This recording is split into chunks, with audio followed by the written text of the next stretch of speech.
Hey guys, it's Evan the Cat King here with another video, and today we are doing something a bit different. Today we are doing this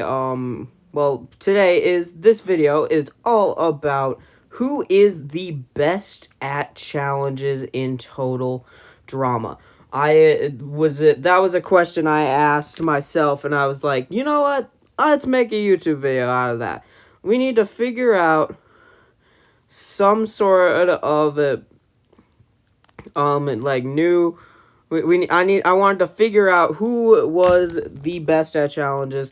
And I mean, it's more complicated than you might think. Sure, I could just be like, oh, who's won the most challenges? Oh, whoever won the most, they're clearly the best. And like, or like, who has the best record in challenges? But it's still like oh, maybe someone has, because like if someone were to compete in like, but like it's very difficult. It's a lot more difficult, and like it's another thing of like trying to figure out who has the best record in challenges, who's won the most challenges percentage wise. But at the same time, that's also not very great, because there's some people who compete in like two challenges, or compete in, like, just for an example, Noah in Total Drama Island competes in 3 challenges and wins 2 of them, but yet I would not consider him to be like really good at challenges. So I thought,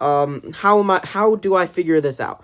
And luckily I found a video by a guy named Survivor Florida. I will leave a link to, I'll leave his channel in the description, as well as the video that I watched to figure out how I should do this. Because he did this, but with Survivor. He did and that's, I mean, it's total drama. It's real life total drama. Total drama is based off of Survivor, so I thought, you know what, that seems perfect. Maybe let's see how this dude did it, and let's use what he did to figure out the total drama thing. And he used a thing called a war score, which is a little complicated, but it's used in baseball to like figure out how like valuable or good a player is. But it kind of involves taking someone's someone's average thing, like how many of something they've done, and compare it to the average, and like that kind of stuff. And I don't know how to explain it. If you want to, I think he explains it better in the video, so you can go watch his video. I really recommend it if you're a big fan of Survivor and you enjoy this video. But yeah, so he used a war score, and now I have thought that sounds like a great thing to do. And now then there are some more things. The fact of the matter is he changed it up a little bit. He added in certain things. He took into account sit-outs and near wins, and also it made it a weighted war score, which I don't know entirely if that is like a good, like, the right term for it, but just like there are 2 things that I will be using from that, being near wins and the weighted score. Sit-outs aren't really a thing in Total Drama, but weighted near wins, if someone were to come, say, second in a challenge, then they will get a near win. And a near win is worth a third of a win in an individual challenge, because individual challenges are not going to count for the same as a team challenge, because individual challenges should just count more. He did it this way with having individual challenges be worth twice as much in the war score as the team challenges. Now, one more. So that's kind of how we're doing things here. One more thing is that not every Total Drama character is ranked here. This is specifically, there are basically two like generations or castes that won't be included. First being Redonkulous Race, because I mean it's not Redonkulous. I mean, obviously the people who've competed in Total Drama are going to be in the Redonkulous Race, but like that are in the Redonkulous Race will be on this list, but just the random Redonkulous Race people will not be included in this list because they haven't actually competed in any challenges. But Other than that, also the reboot is not included here.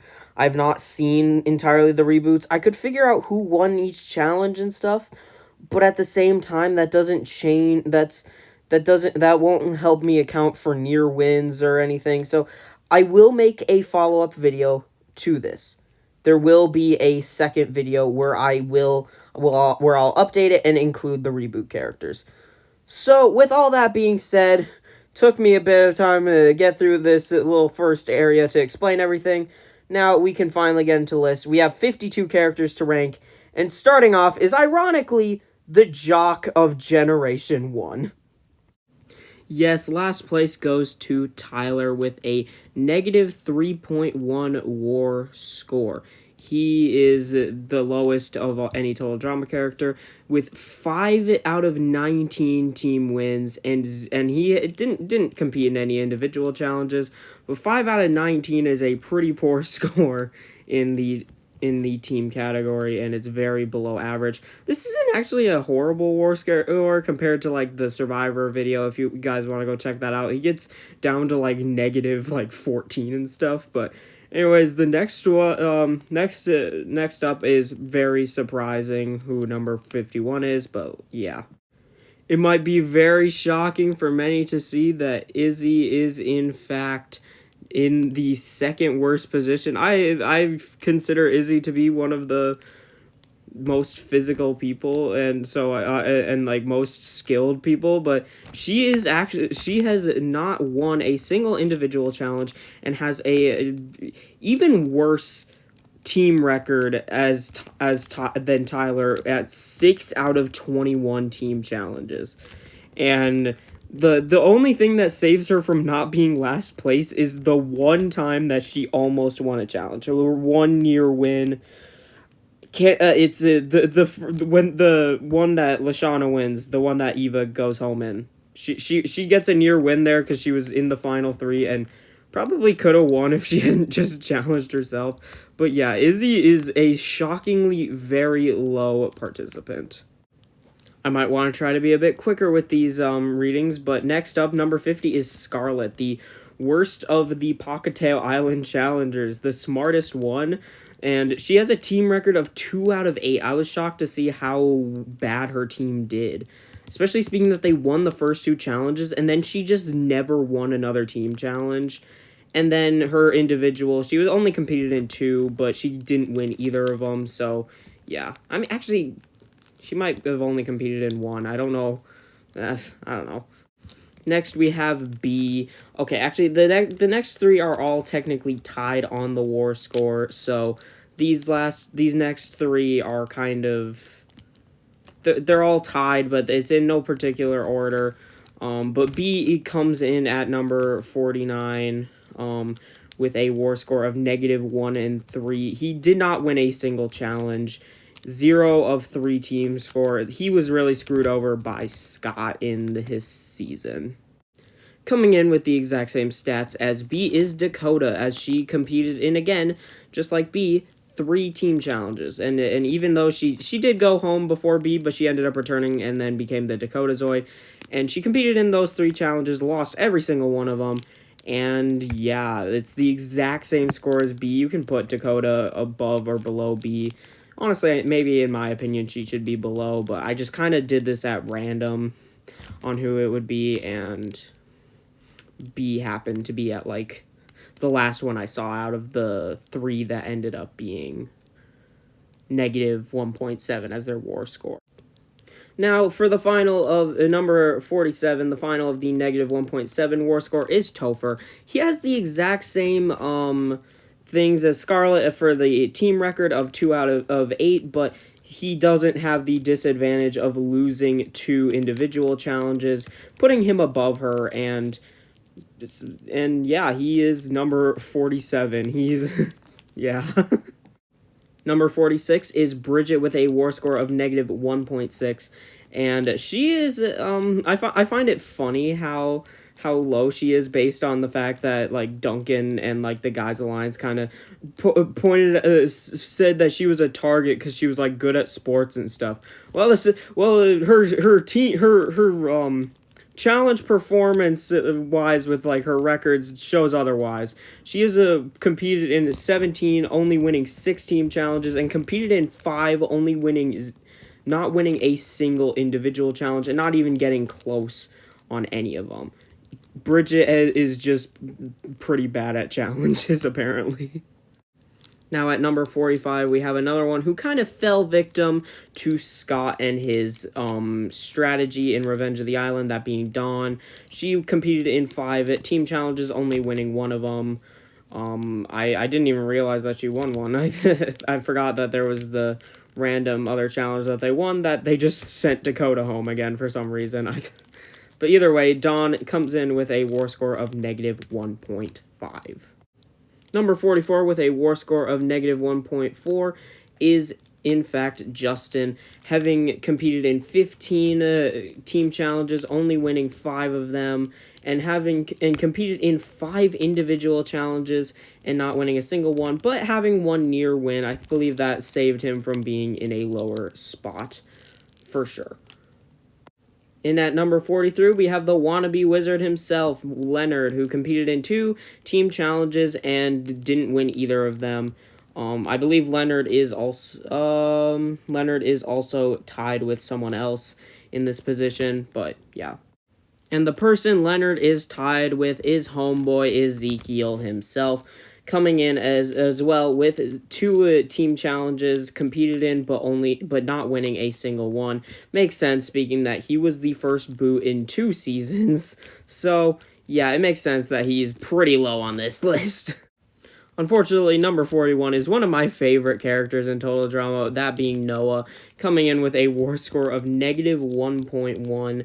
And because he just didn't have great just a team record of 5 out of 14 challenges, not very great. So yeah, it makes sense. So Noah, he got eliminated 3rd in Island, and his team Chris is really hot. It didn't actually win that many challenges. They came 2nd most of the time. So yeah, Noah has a pretty low war score. Now we have Eva at number 40 after she lost every single challenge she was in, 2 team challenges and 1 individual. The one saving grace for Eva on not being super low is the fact that she got 1 near win, and that pretty much saves her from being below the top 40. Number 39 and 38 are also the same, as Stacy comes in at number 39. I just realized I screwed up with her individual thing. She does not compete in any individual challenges. She only competes in in 1 team challenge, which she loses. Now, of course, the person she ties with is, of course, Beardo, the other person who competed in only 1 team challenge and lost it, and was voted off first. It makes sense that they are, in fact, tied on the war score. I find it hilarious that Max is so much higher than Scarlet, speaking that they both competed in the same amount of challenges, and the only thing that Max has over her is 1 team win. Him swapping teams with Sky and getting him that extra win made him jump up like 13 places over Scarlet, which is hilarious to me. And yeah, Max is at number 37 with a negative 0.82. Now we have one of the most shocking ones of this entire video. Number 36 is Jasmine with a war score of negative 0.55. And she definitely, had a lot more struggle in challenges than expected. It's mainly due to her team score, with her having 2 out of 8 challenges won. She was on the same team as Scarlet and Topher the entire time. Their team just wasn't that good, and I mean, her individual record, 1 of 3. It's not horrible. It's actually pretty good. So it's above average individual record, but her team score just plummets her placement. We do have another tie between 35 and 34. First up is Katie with her war score of negative 0.5, and because her team record of 2 out of 5 it's below average.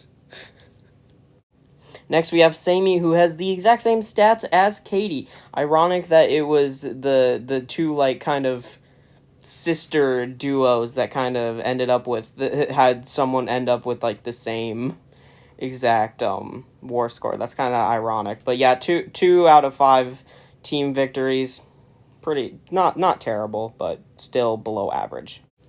Number 33 has a war score of negative 0.3, and it is Brick. He has definitely a not super great team score. He didn't last super long, but ended up with a team record of 3 out of 7, which is, again, it's not terrible, but it's below average. Actually, this kind of area is kind of the average area. If you're in this portion of like 0.5 away from 0, I feel like that is kind of pretty average. The most average player in a war score would be someone with a war score of 0, by the way.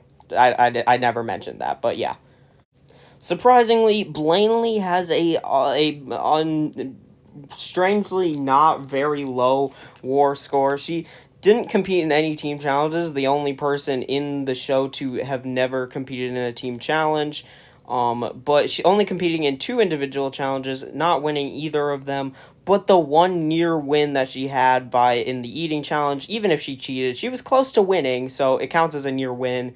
That saves her from being like below average. Now, we officially have the closest character to an average total drama player, as well as the final negative war score here, and it's Rodney with a war score of negative 0.1 with a team record of 2 out of 4. He won half of the challenges. That is apparently it's I don't know entirely if it's like entirely below average. It might just be the weighted war score, adding in the individual being extra may have lowered him a bit more, but either way, Rodney, number 31. We have reached the top 30, and they are all, and now from now on, everybody has a positive war score. Up at number 30 is Amy, the evil twin, I'd say. She competed in 3 team challenges, winning 2 of them. A pretty good record, and she won over half of her challenges. See, this is the kind of thing that, like, she would be really high if we just based it off of the percentage of wins. But yeah, she's not that great in challenges. Now we have Lightning, a very much, he would hate to see that he is considered just barely above average, pretty much just average player. But he is someone that he was another person that was kind of screwed over by Scott's whole strategy. He was on the team with Scott for most of the game in Revenge of the Island, so he just lost a lot of team challenges from that. And in Heroes vs. Villains, he didn't make it that far. Luckily, his individual record, 1 of 4, and 2 near wins out of the 3 that he lost is enough to really catapulted him above a lot of people. We have another person who would probably hate to find out that they're just basically average, being Sky. So for anybody who thinks that Sky is considered too perfect of a character, and like just isn't shown like much flaws. I mean, obviously she has flaws, but she like is too good at challenges. Here's the evidence that that's not true. I don't like Sky, but I mean, she's not super OP in challenges. She has a war score of 0.46, winning only half the team challenges and having an individual record of 0 out of 4 with 1 near win. Now, here we go. Another like tie between 27 and 26. We have Sadie at number 27 with a 0.5 war score, winning 5 of 10 team challenges, winning half of the challenges, getting her a 0.5 war score. Sam is tied with Sadie and has the exact same score as her with 5 out of 10 team record. I think that he was another one who did kind of get unlucky with Scott, but his Heroes versus Villains performance did get him a bit more, did help him get a few more wins in there and got him to be, well, 50-50.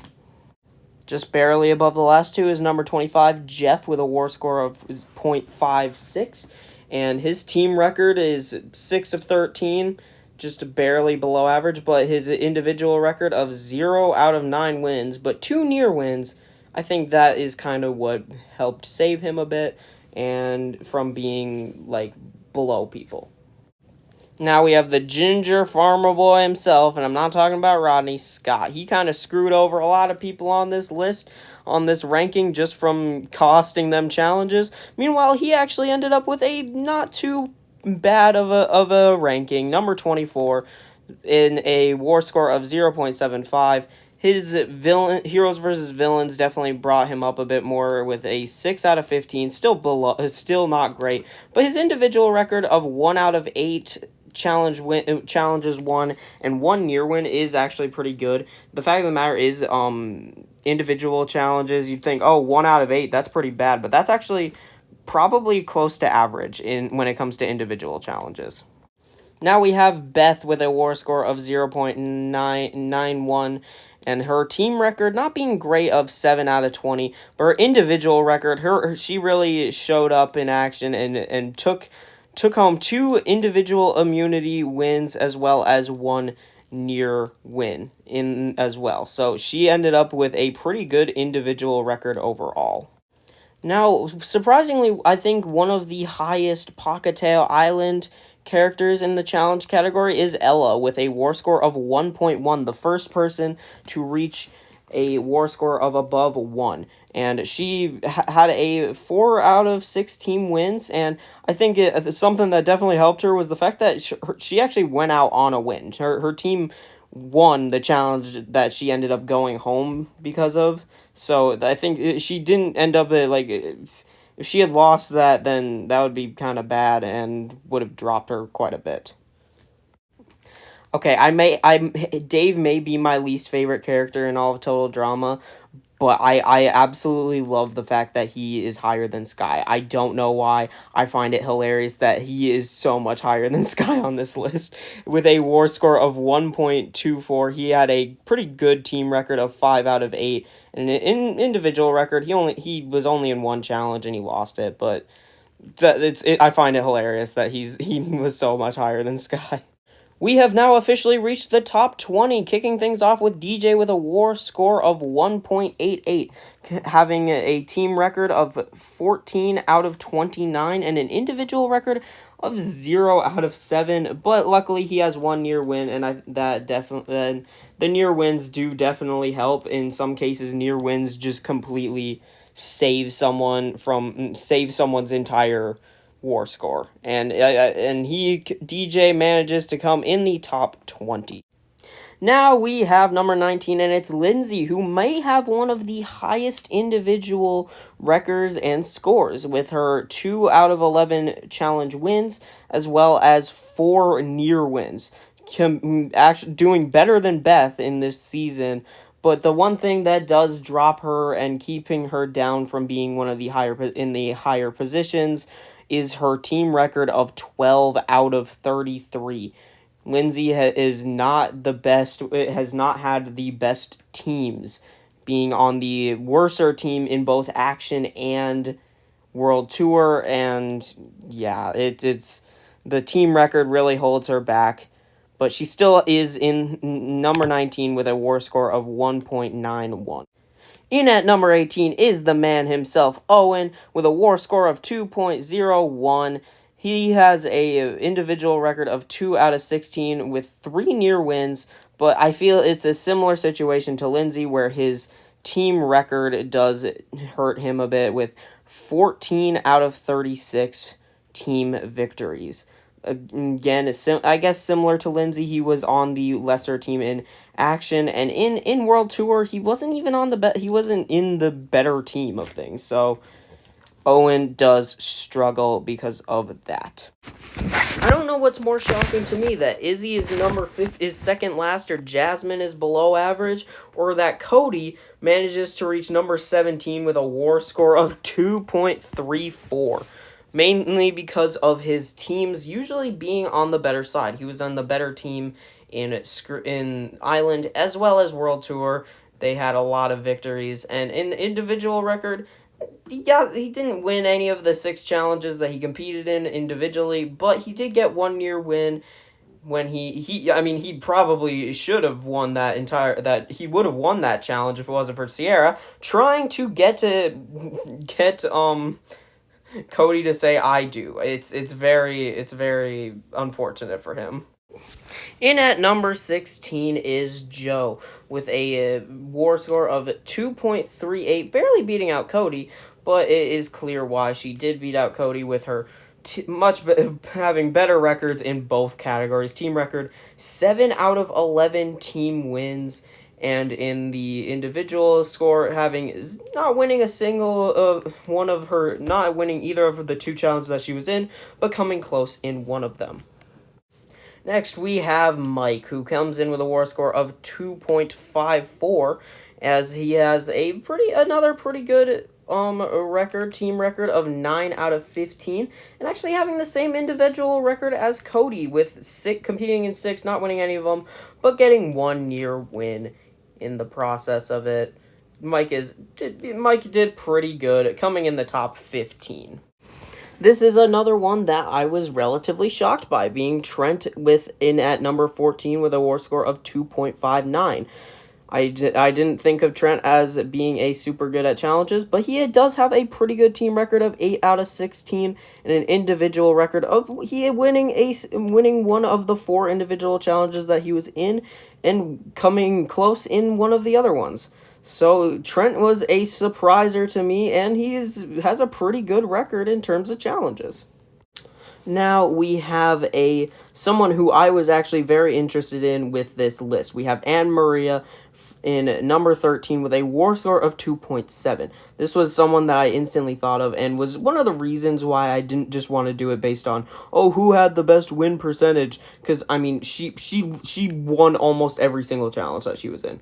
She won 6 out of the 7 team challenges that she was in. Of course, not reaching any individual challenges. This is a similar case to Ella, where it's because she didn't go out losing. She went out winning. She just quit the game.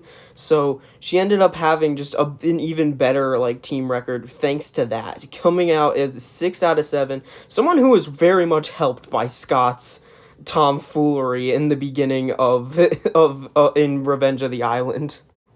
Number 12 is Sugar from Pocatello Island, coming in with a war score of 2.79. Team record of 5 out of 8, sharing the same team as Dave. Dave was already shown to be high because of that, but Sugar also gets the extras of individual record winning one of the 4 challenges that she was in, and one near win as well. Just barely missing out on the top 10 is Alejandro, someone who I'm sure a lot of people may have thought would be high on this list, with a war score of 3.43.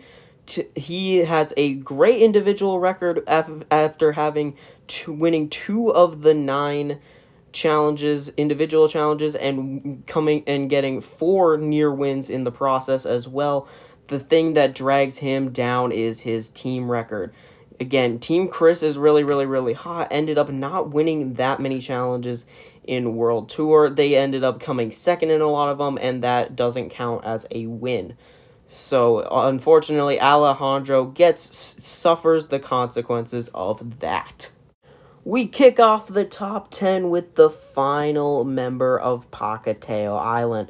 This is Sean, coming in as the number 10 in overall and the number 1 best challenge player in Pocatello Island, with his team record of 5 out of 8. We've seen that with Dave and Sugar bringing them up, and then an individual record better than Sugar's at 2 out of 4 challenges, actually 1, and 1 near win. Pretty close to Sugar, having 1 win over Sugar, and that catapulted him very high on the war score. Now we have the other World Tour introducee of Sierra at number 9 with a war score of 4.47. Team record being 11 out of 22, right in the middle, and an individual record, one of the best individual records in the show with 2 out of 5 individual challenges won, and 1 being a near win. She would have won it if she had just let Cody answer the questions. You know, Sierra, maybe you should stop thinking about trying to marry the guy and maybe try to win the game. But either way, she is in at number 9, so she is still one of the better challenge players in Total Drama. Coming in at number 8, and he was right, he truly does have mad skills. Number 8 is Harold, 4.69 on the war score meter, above average team record of 14 of 25, and an individual record of 1 in 9 individual challenges won with 1 near win. A pretty solid set record for Harold. And coming in the top 10 is Harold, one of the scrawniest guys in Total Drama. And yet he's not the scrawniest guy in the top 10, surprisingly. The scrawniest guy in the top 10, and also probably the scrawniest guy in all of Total Drama, Cameron, comes in at number 7. A very good in challenges for a surprisingly one of the best in challenges. He uses his brain more than he uses his strength, and that's a great, and he shows that it's not all about physicality in Total Drama, with a team record of 9 out of 15 and an individual record of 2 of 6 with 1 near win as well. Cameron did an absolute great job in his 2 seasons when it comes to challenges. In at number 6 is Lashana. Lashana is definitely someone who I feel like you can easily think of when you think of someone who is pretty good at challenges in Total Drama. She is number 6 with a war score of 6.31. Almost jumping up by over 1 on the war score over Cameron. And it's pretty obvious why. I mean, look at her compared to Cameron. It's no duh, she's probably better at challenges than him. Team record of 16 out of 30 wins, and individual record of 2 out of 11 with 2 near wins. A very solid record for Lashana. No wonder she was very close to the top 5, but there are still 5 more people that are above her. In at number 5, and the final non-Gen 1 contestant on the list is Zoe. Zoe, very close to number 4. You'll see in a minute with number 4. She has a war score of 6.76. Again, a very good score. Team record, same as Cameron, 9 out of 15. Surprising, speaking that they did end up swapping teams in like Heroes versus Villains, but they still ended up with the same record. Meanwhile, individual record is absolutely insane. With 3 out of the 9 challenges that she competed in, she won, and 2 of the 6 that she didn't win, she came very close. Zoe is a beast in challenges. In at number 4, beating Zoe by 0.01 on the war score, the closest thing that isn't a tie in this whole list. Duncan reaches number 4, and with 18 out of 25 as his team record, and an individual record that surprised me of him only winning 1 out of 21 individual challenges that he was in. But the thing that he is definitely someone who was saved by the inclusion of near wins, as 8 near wins catapults him back up from what would have probably been a much lower score. The 8 near wins takes him back up into the top 4. But as high as Duncan's war score is, it does not even compare to the final 3, as the final 3 in terms of war score are all on a league of their own.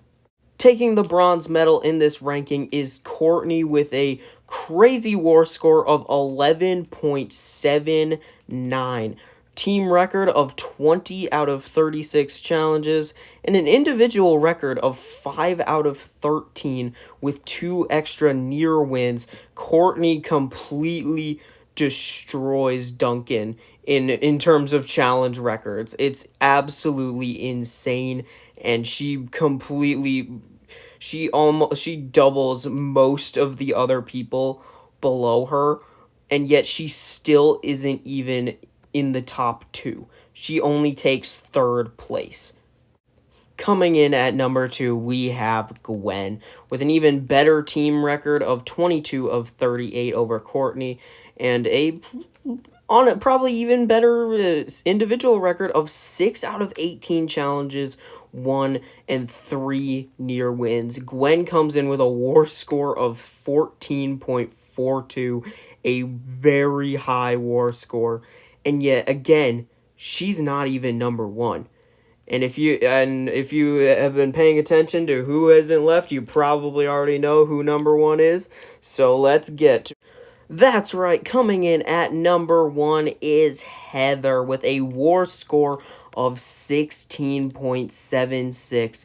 Heather completely destroys everybody else in the competition, actually having a worse individual record than Gwen, surprisingly, with a 6 out of 19 with 3 near wins. That is just, she competed in one extra challenge just and didn't win it, so she actually technically has a worse individual record than Gwen, but her team record of 26 of 42 just is better than Gwen's. Heather comes out as top Queen of Mean as well as Queen of Challenges in Total Drama.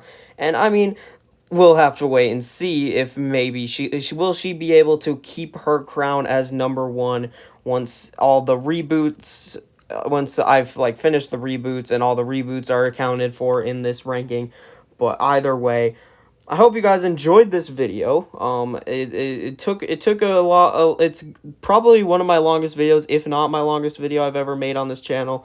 But I feel like it was worth it. I put a lot more effort into this one than I do with like stuff like the random Total Drama what ifs, and I hope this video does well. I feel like it should do well. This feels like a topic that's interesting to me, and I hope it's interesting to you. I hope you guys enjoyed this video, and let me know if you want to see anything more like this. I don't know if you want to see more rankings based on things for Total Drama characters. If you want me to do some more stuff about Survivor, maybe. I really enjoy Survivor. I love Survivor. Survivor is my favorite show. I do prefer Survivor over Total Drama, but Total Drama is my childhood. Total Drama got me into Survivor, so Total Drama still is just amazing to me, and I absolutely love this show. And I'm so super excited that I get to share some of my thoughts with you guys, and I hope you guys enjoyed this video. Leave a like, subscribe, leave a comment, and I just have a great day. Bye!